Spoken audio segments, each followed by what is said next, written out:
Peter Baker, I've heard Democrats, I've heard cynics, not always the same people saying the same thing this week, and that is this is a plan for the red states. Can you shed any light on that? Well, I mean, that's certainly the way it comes across, right? The president, in effect, is giving a green light to a lot of states in the South and the West that have not seen large spikes of infections, that have not had the kind of death toll that New York and Detroit and New Orleans have had, for instance, and saying to them, fine, you're not really affected. You can go ahead and open up. And it matters in a way because although he doesn't have the power to override governors, and if Governor Cuomo in New York, for instance, or Governor Newsom in California doesn't want to do what he says, they're not going to do what he says.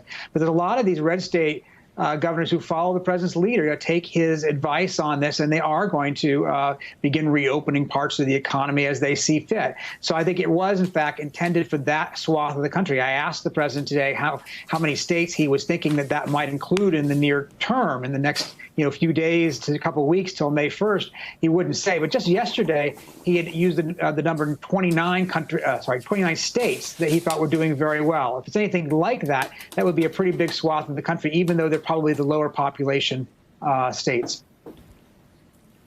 Robert Costa, final question for you about the members of Congress you speak to during the course of an average reporting day.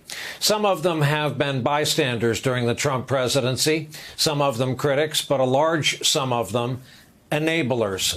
They can't make health care policy from state to state. What they can do is try to put people back to work and make those out of work whole, or try to. Have they been overwhelmed thus far by these unemployment and economic numbers?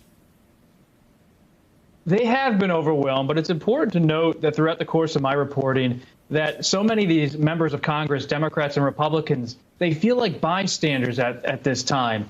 They see what's happening with the economy, but they're back in their states and their districts, and the governors in their states are really at the forefront of American politics, along with President Trump.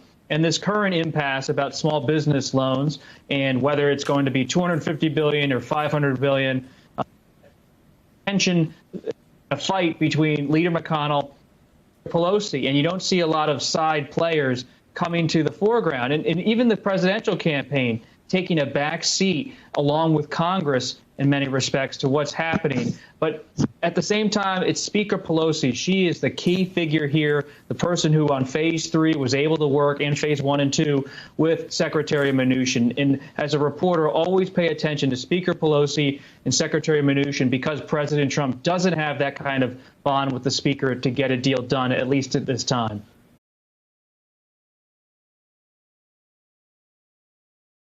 Hey there, I'm Chris Hayes from MSNBC. Thanks for watching MSNBC on YouTube. If you want to keep up to date with the videos we're putting out, you can click subscribe just below me, or click over on this list to see lots of other great videos.